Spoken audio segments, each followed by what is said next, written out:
300 guests watched as Luca Moretti rose from his chair and looked directly at Sophia Bell.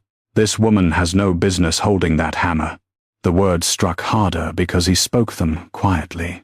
Sophia stood alone beneath the ballroom lights, her curvy figure wrapped in a black evening gown, one hand gripping the auction podium. Behind Luca, New York's wealthiest collectors waited for her to break. She didn't. Then Luca offered $10 million for the necklace she had just refused to sell, and Sophia understood one thing too late. He had not humiliated her to destroy her career. He had done it because someone in the room was waiting to kill her. 40 minutes earlier, Sophia had believed the Whitmore Winter Auction would define her future. At 32, she was the youngest senior auctioneer in the house's history, and the first woman who did not fit the narrow image its board preferred. Men interrupted her during meetings. Donors mistook her for an assistant. One trustee had advised her to choose dresses that made her appear less substantial. Sophia had smiled through all of it. Tonight, she planned to make them remember her name. The final item rested inside a glass case, an Art Deco diamond necklace recovered from a private European estate. Its catalogue value was $2 million, but the room had been whispering about it for weeks. Sophia lifted the hammer. Opening bid, $1 million. Hands rose immediately. 1.2, 1.5, $2 million. The bids moved quickly until a man at the center table raised one finger. Luca Moretti. He wore an ivory dinner jacket among a sea of black tuxedos. He did not need bodyguards beside him to look dangerous. The empty chairs surrounding his table said enough. $3 million, Sophia announced. A murmur crossed the room. Most guests knew the Moretti name from construction, shipping, and restaurants. The newspapers used safer words. Federal investigators used different ones. Sophia had met Luca once, 3 months earlier. He had invited her to dinner after another auction. She had declined. Men like Luca Moretti did not frighten her, but they did make her careful. $3 million with Mr. Moretti, she said. Do I hear 3.2? Before anyone answered, her assistant Daniel placed the provenance folder beside her hand. A photograph slipped from between its pages. Sophia glanced down and forgot the room. The picture showed 3 men standing beside a damaged black car. 2 faces were unfamiliar. The third belonged to her father. Anthony Bell had been dead for 12 years. Sophia picked up the photograph. On the back, someone had written, "He died because of this necklace. Do not let Moretti take it." Her pulse stumbled. "Sophia," Daniel whispered. "Continue." She looked toward Luca. His expression had changed. He was no longer watching the necklace. He was watching the balcony. Sophia followed his gaze. A man stood behind the carved railing, half hidden by a velvet curtain. One hand rested inside his jacket. Luca's eyes returned to hers. A warning, or a threat. Sophia lowered the hammer. "I'm suspending the sale." Confused voices spread through the ballroom. Whitmore's director, Victor Kane, hurried toward the stage. His smile remained polished, but fury sharpened his eyes.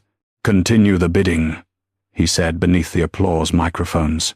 "The provenance may be false. We verified it. I just found evidence that wasn't disclosed to me." Victor glanced at the photograph. For 1 second, his face emptied. Then he leaned closer. "Sell the necklace. No. If you stop this auction, you will never stand behind a Whitmore podium again." Sophia looked at her father's face. He had repaired engines for a living. He had worn the same brown jacket every winter and saved for 6 months to buy her first formal dress. Police said he died during a roadside robbery. They had never recovered his watch. Now he was standing beside a necklace worth millions. Sophia faced the audience. "Ladies and gentlemen, Whitmore House cannot offer this item until its ownership history has been independently reviewed." Victor reached for the microphone. Luca stood. "This is embarrassing," he said. The room fell silent. His gaze moved over Sophia with deliberate coldness. An auctioneer who loses control of her emotions should not control a sale of this importance. Heat rose beneath Sophia's skin. She had stopped the sale because the evidence was compromised. Luca was reducing that decision to female weakness in front of every person capable of advancing or ending her career. Victor seized the opportunity. "I apologize, Mr. Moretti. Miss Bell will be removed." 2 security officers approached the stage. Sophia stared at Luca. "You know something about this photograph. I know you are delaying a lawful transaction. Then you won't object to an investigation." A faint movement drew her attention to the balcony. The hidden man had taken his hand from his jacket. He was holding a gun. Luca stepped into Sophia's line of sight. "She is incompetent," he told Victor. "Get her out of this room."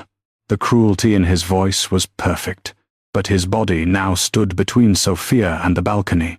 She understood. The insult was a performance. The gun was not. Victor signaled to security. One officer took Sophia's arm, but she pulled free. "I can walk." As she left the podium, Luca spoke again. $10 million. Everyone stopped. Victor turned. "Your previous bid was $3 million. I'm aware. For the necklace." Luca looked at Sophia. "For the necklace, with one condition. Miss Bell remains in this room until the transaction is complete." The man on the balcony disappeared behind the curtain. Sophia felt the photograph trembling between her fingers. Luca had publicly destroyed her credibility, multiplied the necklace's value, and prevented security from taking her outside, all within 60 seconds. She moved closer to his table. "You expect me to believe you're protecting me?" "No," Luca said. "I expect you to stay alive long enough to hate me tomorrow."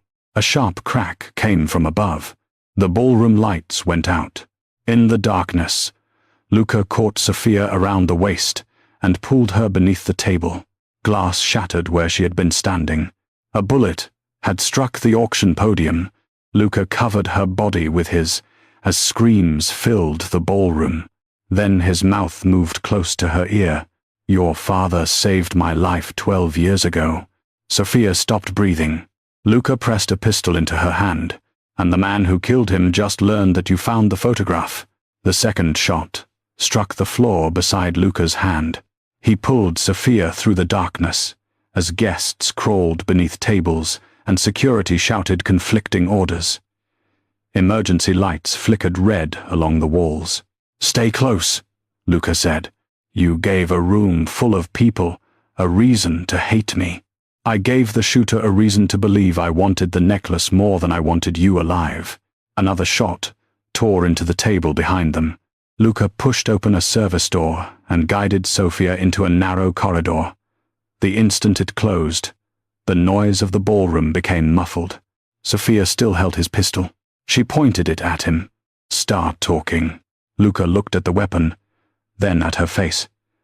"Keep your finger away from the trigger unless you intend to use it. My father saved your life.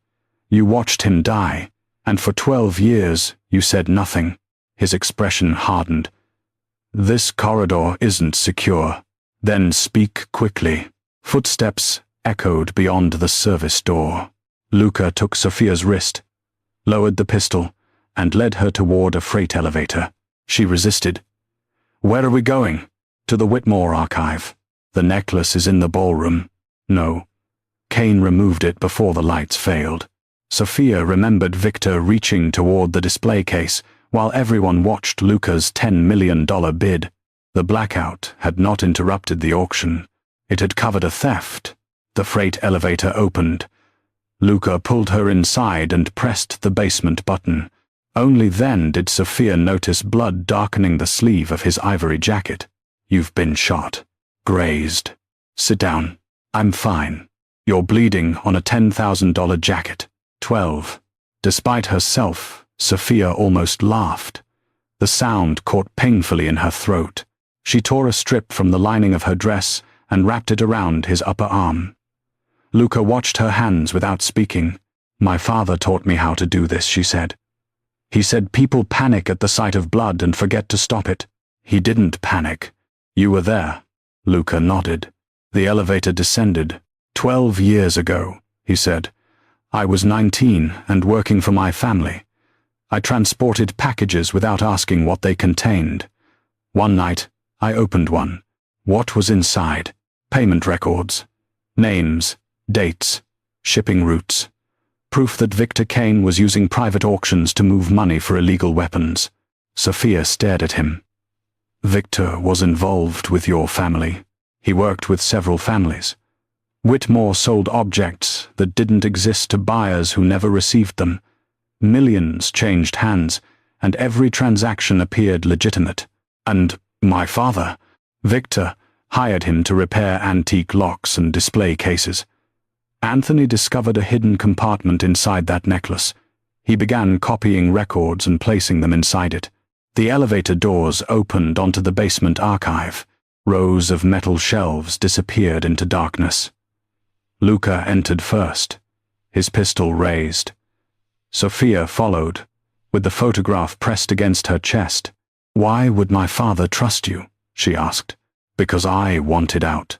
Luca stopped beside a locked office. I agreed to deliver the necklace and the evidence to a federal agent. Victor discovered what we were doing before we reached him. Sophia's voice fell. The roadside robbery. There was no robbery. She had always known something about the police report felt empty. Her father's car had been found in a ditch, but there were no tire marks from the supposed thieves. No witnesses. No recovered weapon. Only a closed coffin and questions nobody wanted her to ask. How did he save you? Luca looked at the scar, disappearing beneath his collar. Victor's men fired at our car. Your father could have escaped alone, but he came back for me. He pulled me from the wreck and made me promise I would keep you away from the Morettis. And did you? For 12 years. Watching me from a distance is not protection. No. It was cowardice dressed as protection. The answer silenced her. Luca shot the lock on the archive office. Inside stood a desk, a computer, and filing cabinets marked with auction years. Sophia found the cabinet from the year her father died. Every folder was present except one. Lot 1932. The necklace. Luca searched Victor's desk, while Sophia examined the photograph again. Who wrote the warning? She asked. Not me. You expect me to believe that?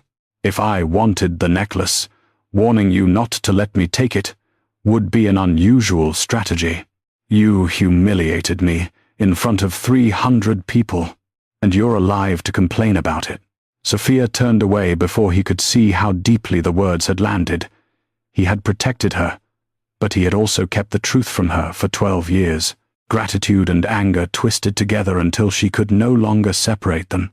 On Victor's desk sat a cataloging lamp used to inspect watermarks.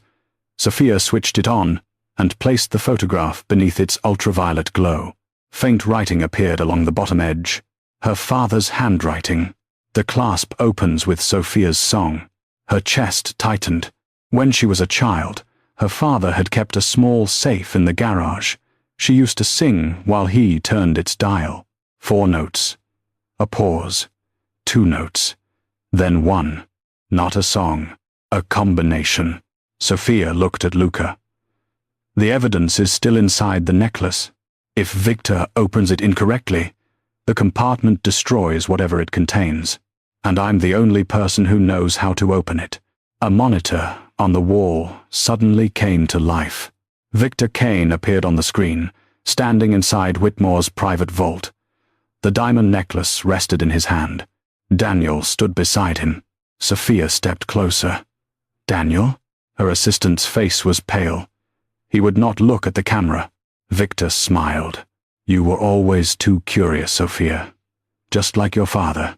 Behind them, the archive door slammed shut. Metal locks engaged from the outside.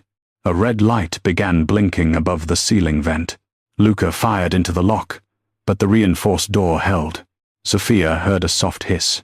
Gas flowed into the room. Victor lifted the necklace toward the camera. Come open it for me, he said, or Luca Moretti will die exactly where your father should have left him. The gas reached Sophia first. Her vision blurred.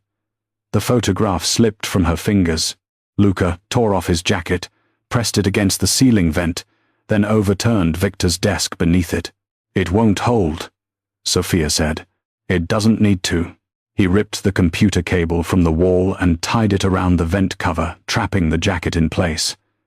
The hiss weakened, but gas still leaked around the edges. Sophia tried the office phone. Dead. Luca examined the walls. "Victor wants you conscious. There must be another way out." How comforting. Her eyes moved across the filing cabinets, the desk, the ultraviolet lamp. Then she noticed the floor. One cabinet had scrape marks beneath it. Together, they pushed it aside. A narrow steel hatch appeared underneath, stamped with the Whitmore crest. Luca pulled the handle. Locked. Sophia knelt beside the mechanism. It was an old four-wheel combination lock, the kind her father used to repair. The necklace was catalogued as Lot 1932. She turned the wheels. 1, 9, 3, 2. The lock opened. Luca looked at her. "Your father left more than one door behind." They climbed into a maintenance shaft moments before the jacket fell from the vent. The passage was barely wide enough for Luca's shoulders. Sophia crawled ahead, following cold air, until they reached a grated opening above Whitmore's private vault. Victor stood below them with the necklace. Daniel remained beside him. "He trusted you," Victor said. Daniel's voice shook. "You said no one would be hurt. And you believed me, because believing me was profitable." Sophia looked through the grate. Daniel's hands were bound in front of him. He had not betrayed her willingly.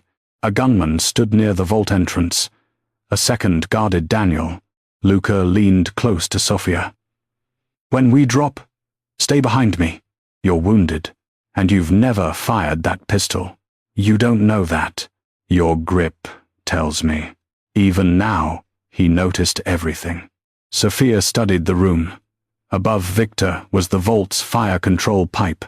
Beside her elbow, a red emergency lever had been built into the shaft. "My father repaired display systems here," she whispered. "He taught me that every sealed room must have a manual release." Luca followed her gaze. "If you pull that, the vault doors open, and the suppression system activates, and everyone looks up for 3 seconds. That's enough? For me." Sophia wrapped her fingers around the lever. "Wait." She looked at him. "If anything happens, I open the necklace. Not Victor. Not you." Luca held her gaze. "Agreed. No more deciding what truth I can handle." Something painful moved across his face. "Agreed." Sophia pulled the lever. An alarm screamed. The vault doors flew open as white suppressant poured from the ceiling. Luca kicked out the grate and dropped through the opening. He struck the nearest gunman before the man could raise his weapon. Sophia landed behind Victor. Daniel threw himself against his guard, driving both of them into a glass cabinet. Luca seized the first man's gun and fired into the ceiling. "Drop it!" The second guard froze. Victor did not. He caught Sophia by the arm and pressed a pistol beneath her ribs. The alarm stopped. White mist drifted through the silence. Luca aimed at Victor. "Let her go." "You couldn't protect Anthony," Victor said. "What makes you think you can protect his daughter?" Sophia felt Victor's hand tighten around her. "My father trusted you once," she said. "That frightened you, didn't it?" Victor's breath touched her ear. "Your father was a mechanic who mistook access for importance. He found your records. He stole them. He exposed you. He tried." Luca took one slow step forward. Victor pushed the gun harder against Sophia. Another step, and she dies. Luca stopped. Victor held out the necklace. "Open it." Sophia looked at the clasp. 7 tiny diamonds formed a curved line along its edge. 4 notes. A pause, 2 notes, then 1. Her father's song. She touched 4 diamonds, waited, then pressed 2 and the final stone. A soft click came from inside the necklace. Victor's breathing changed. Sophia opened a clasp. A narrow compartment appeared, but there was no memory card inside. Only a folded strip of paper. Victor snatched it from her. 3 words were written in Anthony Bell's handwriting. Luca has it. Victor looked up. So did Sophia. Luca's face revealed nothing. You lied to me, she whispered. Victor smiled. Of course he did. Where is the evidence? Sophia asked. Luca kept his weapon trained on Victor. Safe. Where? With the federal prosecutor your father intended to meet. The room went still. Sophia struggled to understand. Then why has Victor been free for 12 years? Because the records proved money laundering and weapon sales, but not who controlled them. Your father recorded Victor's confession separately. Victor's smile vanished. Luca looked at the necklace. The paper was a message for me. Anthony knew I might return for it. The necklace doesn't contain the evidence. Then what does it contain? A transmitter. Victor looked down at the open clasp. A tiny red light blinked beneath the diamonds. Luca's voice hardened. Everything said near that necklace is being recorded. Victor ripped the clasp apart and threw it to the floor. Too late. Sirens rose beyond the vault walls. Sophia felt Victor's gun shift away from her ribs as he turned toward the sound. She drove her heel down on his foot and twisted free. Luca fired once. The bullet struck Victor's hand, sending his pistol across the floor. Daniel kicked it into the vault. Victor stared at the blood running between his fingers. For the first time, the polished director looked small. Then his eyes moved toward a control panel beside the wall. Sophia saw the button beneath his palm. Luca. Victor pressed it. Steel shutters slammed over the vault exits. A countdown appeared on the control panel. Arden. Daniel went pale. He activated the incineration system. Sophia turned toward Luca. There's no way to stop it from inside, Daniel said. Victor sank against the wall, cradling his wounded hand. If I cannot leave with a necklace, he said, none of you will leave at all. The countdown reached 147. Heat began rising beneath the vault floor. Daniel rushed to the control panel, but the screen demanded a 6-digit authorization code. Try Victor's birthday, Sophia said. I already did. Whitmore's founding date? Rejected. The display changed.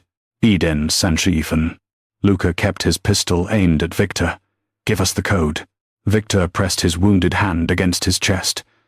You heard, Daniel. Once activated, the system cannot be stopped from inside. You're still inside. I would rather die here than spend the rest of my life in prison. Sophia studied him. Victor's breathing was too controlled. His eyes kept moving toward the vault door, not like a man preparing to die, but like a man waiting. You have another exit, she said. Victor remained silent. The heat intensified. Antique papers inside a nearby cabinet began curling at the edges. Sophia looked around the vault. Every collection had been arranged by year, owner, and value. Victor had spent his life controlling the history of objects. He would never build an escape route he could not reach quickly. Her eyes stopped on the necklace display. It stood several feet from the wall. Everything else was flush against it. Sophia pushed the case aside. Behind it was a narrow brass plate bearing 7 small buttons, the same pattern as the diamonds on the necklace. 4.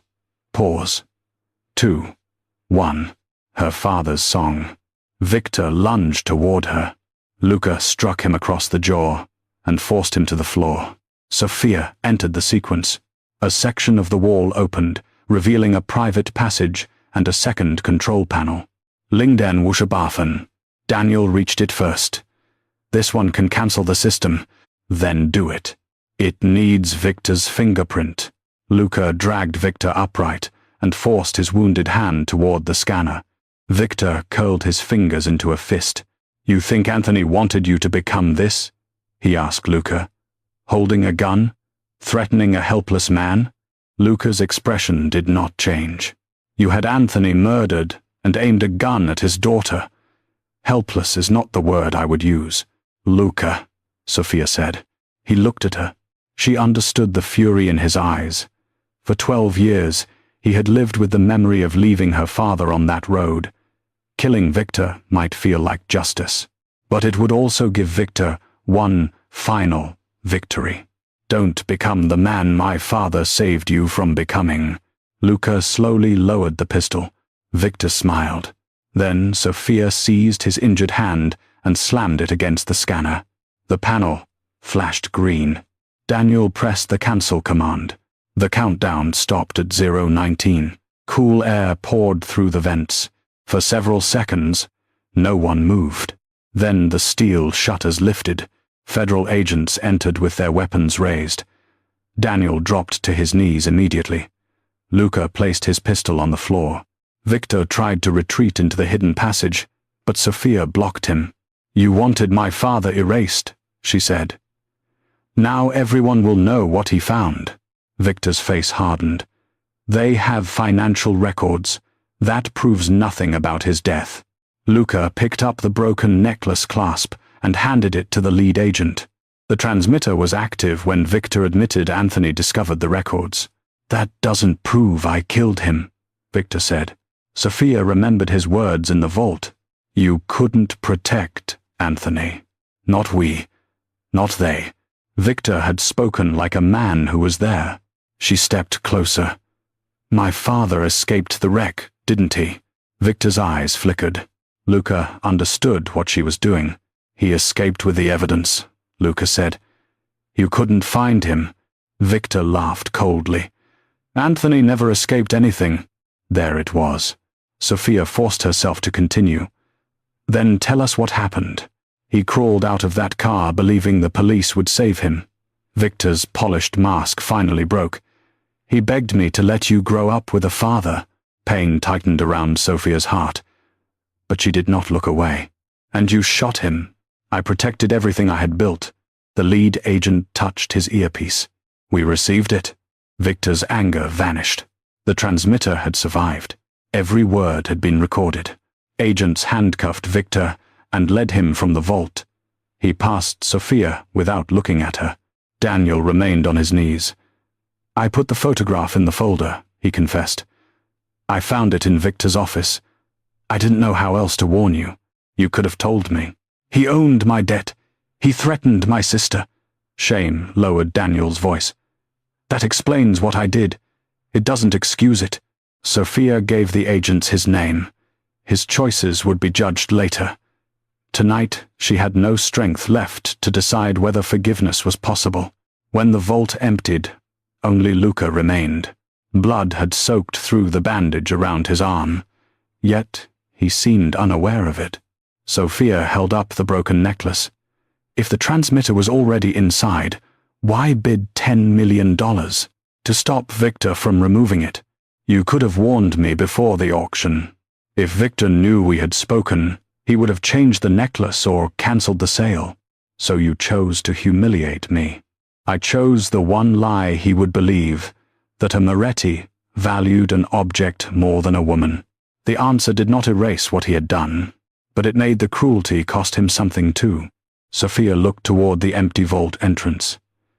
"My father told me never to trust powerful men who claimed they were protecting me. He was right." "You're not going to defend yourself?" "No." Luca met her eyes. "I saved your life tonight. I also lied to you for 12 years. One does not erase the other." Sophia felt anger, grief, and something more dangerous beneath both. "Why did you keep watching me?" His voice softened. "At first, because I promised your father, and later, because staying away became the hardest thing I did every day." Before Sophia could answer, an agent returned carrying an evidence bag. Inside was Anthony Bell's photograph. "There's something written beneath the ultraviolet message," the agent said.